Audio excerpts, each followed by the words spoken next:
तो देखिए पहला सवाल आपको दिया गया था कि 3/5 व 2/3 के बीच 4 परिमेय संख्याएं ज्ञात करो। तो इसके हल की तरफ हम बढ़ते हैं। सर्वप्रथम देखें आपके पास संख्याएं हैं 2, 3/5 व 2/3। जब भी दो परिमेय संख्याओं के बीच में आप 4, 3, 5 या कितनी भी परिमेय संख्याएं निकालते हैं तो सबसे पहले हमें देखना होता है कि उन दोनों परिमेय संख्याओं का हर कैसा है। यहाँ पर देखने पर स्पष्ट हो रहा है कि पहली संख्या का हर 5 है और दूसरी संख्या का हर 3 है, यानी कि दोनों के हर अलग अलग हैं। तो पहला स्टेप जो हमारा पहला चरण है वो यही होगा कि हम इन दोनों के हरों को क्या करें, समान करें। हरों को क्या करें, समान करें। तो यहाँ पर हम इन दोनों के हरों को समान करेंगे। तो देखिए 3/5, यहाँ पर अगर मैं 5 में 3 की गुणा कर दूंगा और ऊपर भी 3 की गुणा होगी, वह 2/3 है। यहाँ पर भी मैं 5 की गुणा करूंगा नीचे और ऊपर भी 5 की गुणा। तो आपके पास सवाल आ जाएगा, ये क्या बन जाएगी, ये परिमेय संख्या ये बन जाएगी 3 तिया 9 बटे 5 तिया 15 व 5 दूनी 10 बटे 3 पंजे 15। अब आपके पास जो परिमेय संख्या आई ये 3/5 और 2/3 का परिवर्तित हो गया। अब ये दोनों संख्या आ गई। अब यह निश्चित हो गया कि इन दोनों का हर कैसा है, समान है। अब हमें देखना है क्या कि कितनी परिमेय संख्याएं हमें निकालनी है। तो हमें परिमेय संख्याएं निकालनी है कितनी, 4। तो यहाँ पर हमें करना क्या है, 4 + 1। बताया था आपको कि जितनी संख्याएं आपको ज्ञात करनी है दो परिमेय संख्याओं के बीच, उनमें एक को जोड़ दिया जाता है और जो भी संख्या प्राप्त होती है उस संख्या से दोनों परिमेय संख्याओं के अंश और हर में क्या करते हैं, आप गुणा करते हैं। तो यहाँ पर आप देखेंगे क्या, 5 से दोनों संख्याओं के अंश व हर में गुणा करने पर, जब आप गुणा करेंगे तो देखिए क्या प्राप्त होगा आपको। आप 5 से गुणा करनी है आपको दोनों के हर और अंश और हर में। 9/15 गुणा 5 गुणा यहाँ पर 5 आ जाएगा आपका, व 10/15 गुणा 5 और गुणा यहाँ पर भी आपका क्या आएगा। तो यहाँ पर जो संख्याएं आपको प्राप्त होंगी देखिए क्या होंगी, 9/5 9/15 के बाद देखिए 9 पंजे 45 बटे 15 पंजे 75 व 10 गुणा 5 यानी कि 10 पंजे 50 बटे 15 पंजे 75। अब इनके बीच की संख्याएं निकालनी है आपको कितनी, 4। तो 45 और 50 के बीच की, क्योंकि दोनों का हर समान है और ऊपर दोनों संख्याएं अलग अलग हैं। तो पहली संख्या हो गई 46/75, दूसरी हो गई 47/75, तीसरी 48/75 और चौथी संख्या 49/75। तो इस प्रकार से 3/5 व 2/5 के बीच जो 4 संख्याएं आपको ज्ञात करनी है परिमेय संख्याएं, वो हैं 46/75, 47/75, 48/75 एंड 49/75। ये सवाल इस प्रकार से होना है। तो आप इसको चेक कर सकते हैं कि किन्होंने इस प्रकार से किया है उनका करेक्ट है, और किन्होंने थोड़ा अलग किया है तो आप चेक करके इम्प्रूव कर सकते हैं कि आपने क्या गलती की।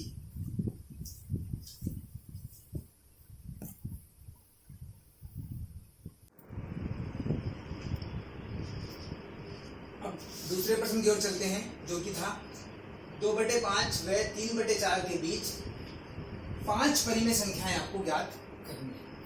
तो बिल्कुल उसी प्रकार से अगर आपको पहला सवाल समझ में आ गया तो लगता है, मुझे समझ सकता हूँ कि सभी बच्चे इस सवाल को आसानी से हल कर सकते हैं। मैं आपको करके दिखाता हूँ, आप चेक कर लीजिएगा। 2/5 व 3/4 दो परिमेय संख्याएं आपको दे रखी हैं। सर्वप्रथम हमें देखना क्या है कि उन परिमेय संख्याओं का हर बराबर है या नहीं है। यदि हर बराबर है तो फिर जितनी संख्याएं आपको दे रखी हैं उसमें एक जोड़कर दोनों संख्याओं के अंश और हर में गुणा करनी है। लेकिन यदि हर बराबर नहीं है तो पहले आपको दोनों का हर बराबर करना है। तो यहाँ पर हर अलग अलग है, दोनों का हर हम बराबर करेंगे। 2/5 गुणा 4 गुणा 4 व 3/4 गुणा 5 गुणा 5। यहाँ पर जो इन दोनों संख्याओं का परिवर्तित रूप आएगा 2 गुणा 4 यानी कि 8/5 24 व 3 गुणा 5 यानी कि 15/20। ये दो संख्याएं आपको प्राप्त हुई। अब यहाँ दिखाई दे रहा है बिल्कुल आपको बिल्कुल साफ कि दोनों संख्याओं का जो हर है वो समान है। हमें निकालनी है 5 परिमेय संख्याएं। तो 5 परिमेय संख्याएं निकालनी है तो 5 + 1 बराबर 6 आया आपके पास, तो आपको क्या करना है, दोनों संख्याओं में या दोनों परिमेय संख्याओं के अंश व हर में किससे गुणा कर देनी है आपको, 6 से गुणा करने पर। जब आप 6 से गुणा करेंगे दोनों में, तो देखिए क्या आपके पास रिजल्ट आना है, 8 गुणा 6 करेंगे आप, 20 गुणा 6 करेंगे। दूसरी परिमेय संख्या आपके पास है 15/20 सॉरी गुणा 6 करेंगे गुणा 6। तो यहाँ पर आपको जो प्राप्त होगा देखिए कैसे, 8 × 48 बटे 120 व 15 × 90 बटे 120। तो यहाँ पर स्पष्ट दिखाई दे रहा है कि दोनों संख्याओं का हर समान है, परंतु जो अंश है वो अलग अलग है। यानी कि पहली संख्या का अंश 48 है और दूसरी संख्या का अंश 90 है, और 48 से 90 के बीच में काफी सभी संख्याएं हो सकती हैं। तो जरूरी ही नहीं है कि आप 48 के बाद 49, 50, 51 इस तरह से लिखें। आप 48 और 90 के बीच कोई भी 5 संख्याएं चुन सकते हैं, लिख सकते हैं। जैसे कि 48 और 90 के बीच देखें हम, तो इनके बीच की जो संख्याएं होंगी वो देखिए क्या होंगी। 48 के बाद आता है आपके पास 49 बटे 120, 50 बटे 120 और 51 बटे 120, 52 बटे 120। यहाँ तक आप लिखने के बाद लिख सकते हैं क्या, 70 बटे 120 लिख सकते हैं आप, 72 बटे 120 लिख सकते हैं आप। तो 1 2 3 4 5 6 यहाँ पर 6 संख्या हो गई, परंतु आपको निकालनी कितनी है, आपको निकालनी है केवल 5 संख्याएं। तो कोई सी भी 5 संख्याएं जो इनके बीच में आती है वो आपको लिखनी है। तो ये पांचों संख्याएं 2/5 व 3/4 के बीच में। तो इस प्रकार से आपका ये बात समझ। यहाँ प्रश्न संख्या 3 पर आते हैं। जो प्रश्न संख्या 3 थी आपकी वो क्या थी, निम्न को p/q के रूप में व्यक्त कीजिए, यानी कि परिमेय संख्या के रूप में इन दशमलव संख्याओं को आपको परिवर्तित करना है। तो यहाँ पर मैंने देखा कि काफी सारे बच्चों ने मुझे फोटोज भेजे, क्वेश्चंस किए घर पर। तो यहाँ पर एक कंफ्यूजन आया बच्चों के माइंड में। वो क्या आया कि मैं हल की ओर बढ़ता हूँ। प्रश्न नंबर 1 आपके पास था 0.4। तो यहाँ पर कुछ बच्चों ने अपनी ही मर्जी से क्या किया, इस 4 के ऊपर बार लगा दिया। गलत है। अगर सवाल में बार लगा हुआ है, क्वेश्चन में लगा हुआ है, तब आप लगाएंगे, अदरवाइज नहीं लगाएंगे। ये संख्या साधारण दशमलव संख्या है, तो इसको बिना बार के भी हम p/q के रूप में बदल सकते हैं। एक बड़ा प्रोसेस ना फॉलो करके हम साधारण प्रोसेस से इसको कर सकते हैं। काफी बच्चों को कंफ्यूजन रहा, कुछ बच्चों ने इसको सही किया। तो देखिए सही तरीका क्या है इसका। आपके पास संख्या है 0.4। आप क्या करेंगे, दशमलव को यहाँ से रिमूव करेंगे। जब दशमलव यहाँ से रिमूव होगा तो नीचे क्या आ जाएगा, 10 आ जाएगा, और आपके पास आ जाएगा 4/10। यानी कि ये संख्या क्या है, p/q के रूप में है। तो साधारण तरीके से आपको ऐसे करना था। काफी बच्चों ने क्या किया कि हो सकता है सर ने बार लगाना याद नहीं रहा हो या भूल गए, ऐसा नहीं। मैंने जानबूझ के आपको ये क्वेश्चन दिया था कि मैं देखता हूँ कि किस प्रकार से आप इसको फॉलो करते हैं।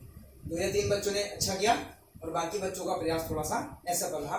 तो इस प्रकार से इसको कर रहा है, जहां पर जो चीज दी गई है वहां पर उसको फॉलो करना है, उसका यूज करना है। अब देखिए क्वेश्चन नंबर आपका इसका 2 क्या है, लिखा है 0.12 और उस पर के बाद दशमलव के बाद 2 संख्याएं हैं और दोनों ही संख्याओं पर क्या है बार। तो इस प्रकार की संख्याओं में हम क्या करते हैं, हमने लिखा माना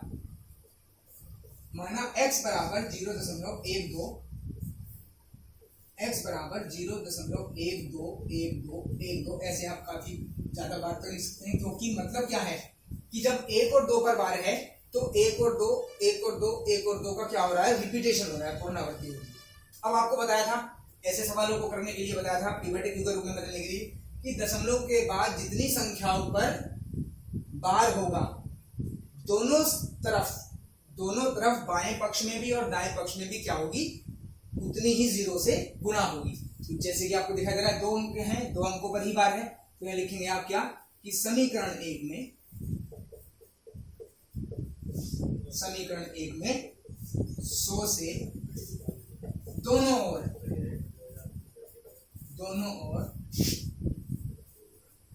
गुणा करने पर, जब आप दोनों ओर गुणा करेंगे समीकरण 1 में 100 से, तो क्या मिलेगा आपको, 100x बराबर 0.1212 गुणा 100। यहाँ से आप दशमलव हटाएंगे, आपके पास 1 2 3 4 5 6 जीरो आएंगी, 2 जीरो आप काट देंगे, आपके पास आ जाएगा 100x बराबर 1 2 1 2 1 2 और 1 2 3 4 में पहले दशमलव 1 2 3 4 12 से बाद में आप दशमलव लगा लेंगे और ये समीकरण आपकी हो जाएगी। अब हमें p बटे q के रूप में इसको लिखना है, यानी कि हमने इस संख्या को क्या मान लिया था x, तो यानी कि हमें x की वैल्यू निकालनी है। तो क्या करेंगे आप करेंगे कि समीकरण दो में से समीकरण समीकरण 1 को घटाने पर, समीकरण 2 में से समीकरण आप 1 को घटाएंगे तो 100x बराबर आपके पास है 12.1212 और यहाँ पर आपके पास समीकरण 1 क्या है, x बराबर 0.123 माइनस करेंगे आप, शून्य से आप x को घटाएंगे तो आपके पास आएगा 99x बराबर 12.1212 में से आप 0.1212 घटाएंगे तो आपके पास बचेगा 12 केवल, और यहाँ पर x की वैल्यू आपके पास आएगी 12/99। इसको आप साधारण रूप में भी लिख सकते हैं, सिंपलेस्ट फॉर्म में आप इसको 3 से काट सकते हैं, 3 चौक 12 3 3 यानी कि यहाँ पर आपके पास क्या रहेगी x की वैल्यू 4/33। तो यानी कि हम कह सकते हैं कि अगर आपके पास संख्या है 0.12 और उस पर बार है तो उसका जो परिमेय संख्या का रूप होगा p बटे q का रूप होगा वो क्या होगा 4/33। तो इस प्रकार से ये दोनों सवाल बने थे और बाकी के सवाल मैं अभी आपको कराता हूँ।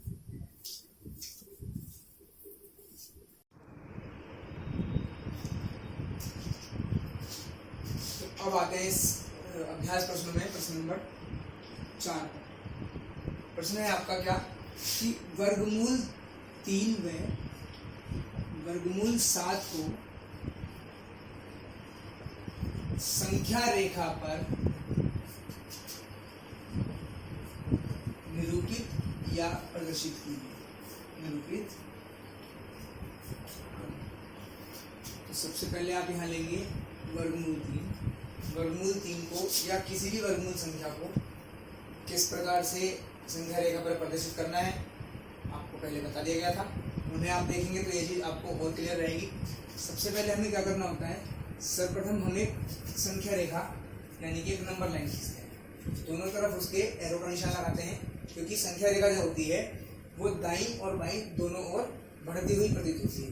यहाँ पर किसी भी जगह किसी भी स्थान पर हम किसी भी बिंदु को शून्य ले लेंगे और फिर क्या करेंगे, 1-1 सेंटीमीटर यानी कि 1-1 सेंटीमीटर की इकाई लेकर हम कुछ बिंदुओं को यहाँ पर स्थान देंगे। जैसे कि 0 से यहाँ पर आपने लिया, ये आपके पास 1 सेंटीमीटर है, ये आपके पास 2 सेंटीमीटर और ये आपके पास 3 सेंटीमीटर। अब हमें क्या करना है, वर्गमूल 3 को संख्या रेखा पर प्रदर्शित करने के लिए, जैसे कि आपको बताया गया था कि वर्गमूल 3 हो या वर्गमूल 7 हो या वर्गमूल 5 हो, इन उस संख्या को पाइथागोरस प्रमेय द्वारा इस प्रकार तोड़ते हैं कि संख्या रेखा पर बने जो समकोण त्रिभुज है उसके अनुसार कर्ण का वर्ग जो है वो आधार के वर्ग के और लंब के वर्ग के बराबर हो। तो सर्वप्रथम हमें क्या करना है, जैसे कि आपने पहले भी आपको कराया गया था सवाल, सर्वप्रथम हमें क्या करना है कि शून्य यहाँ पर आपको एक बिंदु दिखाई दे रहा है, यहाँ पर ये 1 है, तो जो बिंदु 1 यानी कि 1 सेंटीमीटर को प्रदर्शित कर रहा है, यहाँ पर आपको क्या करना है, चांदे की सहायता से या प्रकार की सहायता से 90 डिग्री का कोण बनाती हुई एक लाइन खींचनी है। यानी कि ये वाला कोण कितने डिग्री का बनाना है आपको, 90 डिग्री, और 1 सेंटीमीटर की इकाई का दूरी आपको काट लेनी है। मान लीजिए 1 सेंटीमीटर की इकाई आपकी यहाँ पर आती है, यहाँ पर आपने काट ली। अगर हम इस बिंदु को शून्य लें या ओ लें और ये बिंदु आप ए लें, ये वाला बिंदु ए, और इस बिंदु को माने आप बी, तो हमें क्या करना है कि शून्य से बी को क्या कर देना है, मिला। अब इसकी लंबाई कितनी ली आपने, 1, और ये भी कितनी है 1 सेंटीमीटर, और ये भी कितनी है 1 सेंटीमीटर। तो हम क्या करेंगे, यहाँ पर हम पाइथागोरस प्रमेय का इस्तेमाल करेंगे, क्योंकि यहाँ पर आपको दिखाई दे रहा है कि ओ ए बी क्या बना हुआ है, एक समकोण त्रिभुज बना हुआ है। तो त्रिभुज यानी कि समकोण त्रिभुज ओ ए बी में अगर हम पाइथागोरस प्रमेय लगाएं तो पाइथागोरस प्रमेय से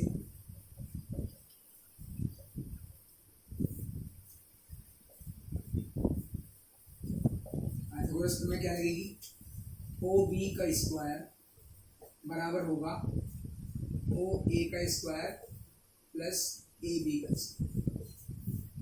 ओ बी हमें मालूम नहीं है, ज्ञात करनी है। ओ ए आपके पास एक है, एक का स्क्वायर प्लस ए बी भी आपने एक कीजिए, एक का स्क्वायर। तो यहाँ पर ओ बी का स्क्वायर बराबर आपके पास आ गया एक का स्क्वायर यानी कि एक प्लस एक, और ओ बी बराबर आ गया आपका बराबर यहाँ दो, और ओ बी बराबर स्क्वायर में बढ़ेगा तो दो के पास क्या पहुँच जाएगा वर्गमूल। तो ओ बी की वैल्यू आपके पास आ गई। हमें ज्ञात करना है कि वर्गमूल 3 कहाँ पर है संख्या रेखा पर। तो अब क्या करेंगे आप, इस ओ बी को आधार मानकर पुनः 1 सेंटीमीटर लंबी एक परपेंडिकुलर लाइन आप खींचेंगे, क्योंकि यहाँ से 90 डिग्री का कोण बनाएंगे, और इस बिंदु को नाम देंगे आप सी, ये 1 सेंटीमीटर है, और इस सी बिंदु को किससे मिलाएंगे आप, ओ से मिलाएंगे। अब क्या करना है आपको, तो पुनः आप देखेंगे अगर ये 90 डिग्री का कोण है तो यहाँ पर ओ बी सी ये क्या बन गया है, पुनः एक समकोण त्रिभुज बन गया। तो अब यहाँ पर लिखेंगे आप क्या कि समकोण त्रिभुज ओ बी सी में पाइथागोरस प्रमेय लगाएंगे पुनः, तो क्या हो जाएगा, पाइथागोरस प्रमेय द्वारा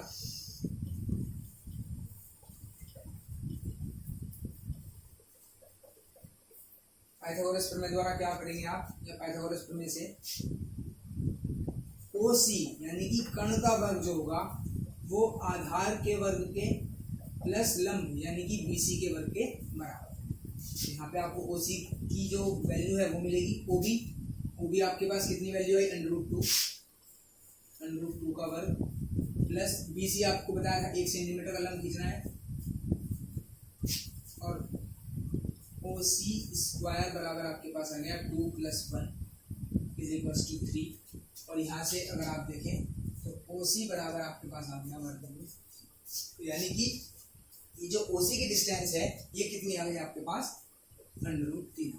अब इस √3 को ही आपको कहाँ प्रदर्शित करना है, इस संख्या रेखा पर प्रदर्शित करना है।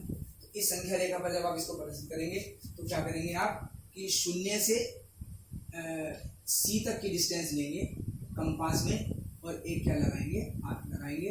तो जब आप इससे यहाँ से डिस्टेंस लेंगे तो एक आर्क लगेगा, और जहाँ पर भी ये काटेगा लगभग यहाँ, तो ये बिंदु √3 को प्रदर्शित करेगा। इसको आप कुछ बना सकते हैं इस प्रकार से। तो ये बिंदु होगा ये वर्गमूल 3 संख्या रेखा पर वर्गमूल 3 को प्रदर्शित। अब इसके बाद संख्या रेखा पर वर्गमूल 7 को किस प्रकार से प्रदर्शित करना है वो आपको बताएंगे।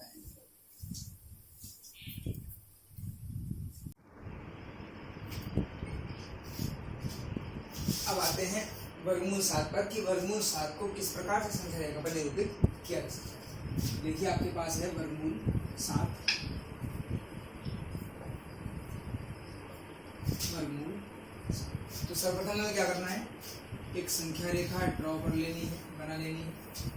यहाँ पर कहीं भी उसके आप शून्य ले सकते हैं, 1 2 3, 1 सेंटीमीटर का गैप यानी कि डिस्टेंस देंगे 1 सेंटीमीटर की इकाई। यहाँ पर चूंकि 1 सेंटीमीटर की इकाई बहुत छोटी होती है तो आपको मैंने बताया था कि यहाँ पर आप 1 सेंटीमीटर की जगह 1 इंच का भी इस्तेमाल कर सकते हैं। तो प्रोसीजर आपको अपनाना है। देखिए वर्गमूल 7 को बनाने के लिए मैं पहले बात करूँगा वर्गमूल 5 की। वर्गमूल 5 मैंने आपको बताया था किस प्रकार से निरूपित किया जा सकता है। वो जो मैंने आपको बताया था प्रोसेस वो थोड़ा लंबा प्रोसेस था। अब देखिए चूंकि जब हम प्रैक्टिस करते हैं या अभ्यास करते हैं या टच में रहते हैं पढ़ाई के, तो कुछ शॉर्ट ट्रिक्स भी सामने आती हैं। तो वर्गमूल 5 को बनाने के लिए मैंने सीधे क्या किया था कि मैंने 1 सेंटीमीटर पर 1 सेंटीमीटर का लंब डाला था और क्रम अनुसार मैंने आपको वो चीज़ सिखाई थी।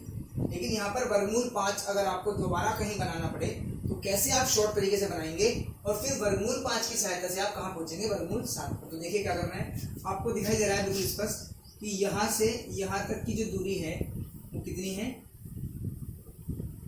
2 सेंटीमीटर। कितनी है, 2 सेंटीमीटर। तो आप क्या करेंगे, इस 2 सेंटीमीटर पर कंपास यानी कि प्रकार या चांदी की प्रोटेक्टर की सहायता से 1 सेंटीमीटर का क्या डालेंगे, एक परपेंडिकुलर डालेंगे यानी कि 90 डिग्री का कोण बनाती हुई एक रेखा खींचेंगे जिसकी लंबाई कितनी होनी चाहिए, 1 सेंटीमीटर।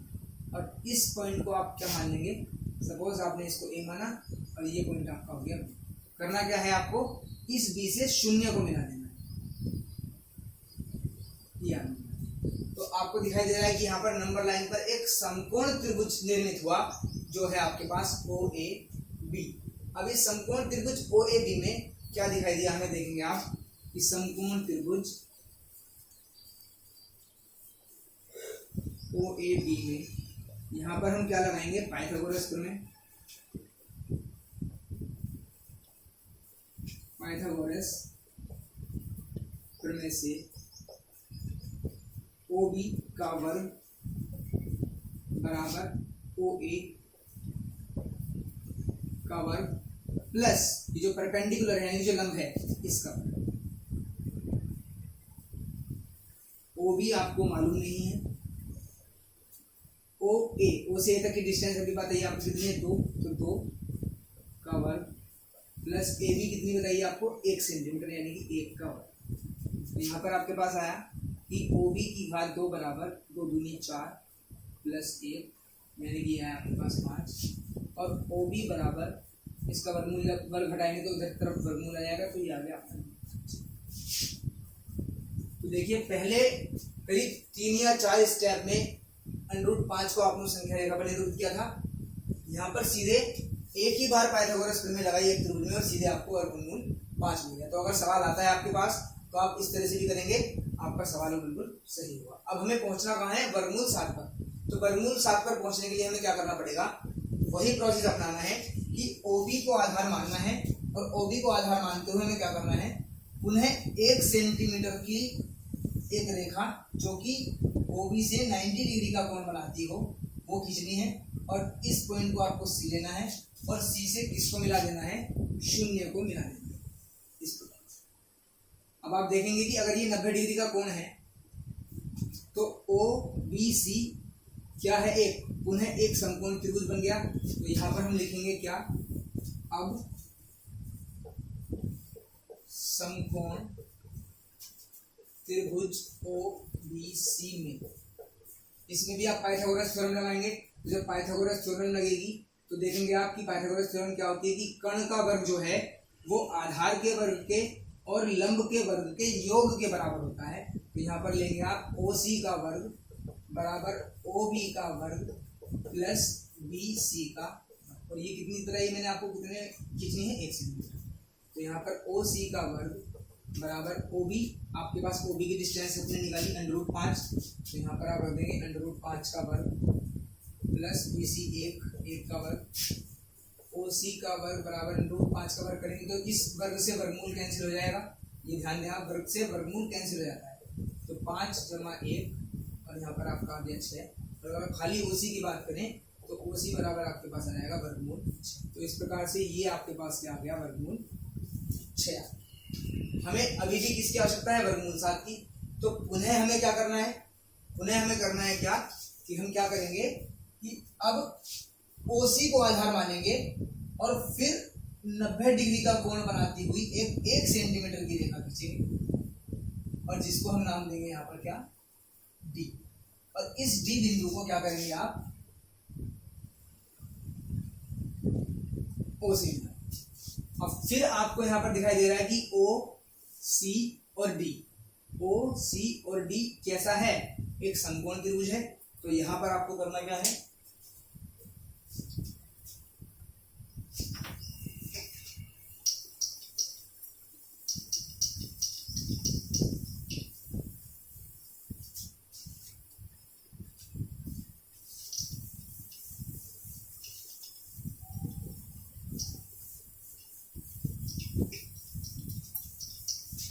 आप क्या करेंगे, समकोण त्रिभुज को लेंगे, किसको, समकोण त्रिभुज OCD में। इसमें क्या आपको पाइथागोरस थ्योरम लगानी है फिर से कि OD का वर्ग बराबर हो जाएगा आपके पास OC का वर्ग प्लस CD का वर्ग। और ये जो CD है ये कितनी है आपकी, ध्यान रहे आपको, 1 सेंटीमीटर। तो OD का वर्ग बराबर OC आपने निकाली अभी वर्गमूल 6, तो वर्गमूल 6 का वर्ग प्लस CD है 1 का वर्ग और ओडी का वर्ग बराबर हो जाएगा, वर्ग से वर्गमूल कर जाएगा 6 + 1, ओडी का स्क्वायर बराबर 7 और ओडी बराबर वर्गमूल 7। तो अब क्या करना है, आपको प्रकार लेना है। आपके पास जो रिक्वायरमेंट थी, जो आपको चाहिए था, वर्गमूल 7 चाहिए आपको, वो आपके पास आ गया। तो जितना है ओ डी उतनी डिस्टेंस आपको लेनी है और क्या करना है, प्रकार में भरनी है और एक चाप लगा देना है। जो चाप लगभग संख्या रेखा को यहाँ काटेगा और यहाँ पर आप कोई भी बिंदु ले सकते हैं, जो बिंदु जी हो सकता है। तो यही √7 को संख्या रेखा पर प्रदर्शित करेगा। तो मैं समझता हूँ कि जो भी आपको अभी तक 4 सवाल समझाए हैं वो आपने बिल्कुल ध्यान से देखे होंगे या आप ध्यान से देख रहे होंगे। इनके आधार पर ही आगे के और भी सवाल आप बड़ी आसानी से कर सकते हैं।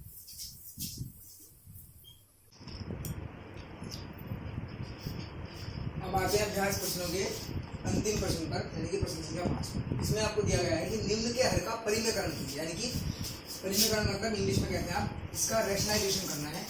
तो वो कैसे करना है, देखिए संख्या आपके पास दे रखी है 5/√3 - √5, यानी कि ऊपर जो संख्या है और नीचे जो संख्याएं आपको दिखाई दे रही है अलग अलग संख्याएं हैं। नीचे दोनों संख्याएं अपरिमेय है और अपरिमेय संख्याओं का अंतर है। तो इस प्रकार की संख्याओं को हम क्या करते हैं, उनका परिमेयकरण करते हैं और परिमेयकरण करने के बाद जब उनका परिमेयकरण हो जाता है तब वो संख्याएं परिमेय संख्या के रूप में परिवर्तित हो जाती है। तो परिमेयकरण करने के लिए क्या जरूरी है, हम देखते हैं क्या है। सबसे पहले हम चिन्ह देखते हैं। संख्याएं वही रहती हैं जो संख्याएं हैं, लेकिन उनका चिन्ह परिवर्तित किया जाता है। अगर यहाँ पर ऋणात्मक चिन्ह है तो धनात्मक कर देंगे, और अगर धनात्मक है तो ऋणात्मक कर देंगे। फिर करना क्या है कि उसी संख्या को, सेम संख्या को केवल चिन्ह के आधार पर बदलकर अंश में और उसके हर में क्या करनी है, आपको गुणा करनी है। तो अब देखिए आप गुणा करेंगे तो 5 की गुणा √3 से होगी तो 5√3 जमा 5 की √5 से होगी तो 5√5 बटे। अब आपको बताया गया भी है और आपने एक सर्व समीका पढ़ी है। वो सर्व समीका क्या पढ़ी है आपने, बता देता हूँ आपको। आपने पढ़ी है क्या कि अगर x - y कहीं पर लिखा हुआ है और लिखा हुआ है x + y, यहाँ पर इन दोनों के बीच जो चिन्ह है वो गुणा का है, ये ध्यान रखिए। अगर दो ब्रैकेट्स हैं उनके बीच में जो चिन्ह है वो गुणा का है। तो अगर लिखा हुआ है कहीं x - y × x + y, तो उसको हम किस रूप में लिख सकते हैं कि x की पावर 2 माइनस y की पावर 2। तो इसी प्रकार से हम यहाँ देखें √3 - √5 इंटू √3 + √5, बिल्कुल इसी रूप में ये दोनों संख्याएं हैं। तो इनका परिवर्तित रूप क्या हो जाएगा, ये यानी कि √3 का वर्ग माइनस √5 का वर्ग। आप आगे देखेंगे तो 5√3 जमा 5√5 अपॉन √3 का वर्ग करेंगे तो आप 3 माइनस √5 का वर्ग करेंगे तो 5, और आपके पास अंत में प्राप्त होगा 5√3 + 5√5 बटे माइनस। तो कहा था हर का परिमेयकरण कीजिए, क्योंकि हर में दोनों संख्याएं अपरिमेय थी और यहाँ पर संख्या कैसी आ गई, 2 ये एक परिमेय संख्या। तो इसी प्रकार से हम अपरिमेय संख्याओं को क्या करते हैं, परिमेयकरण करते हैं। अब इसका जो दूसरा भाग है वो आप देखेंगे।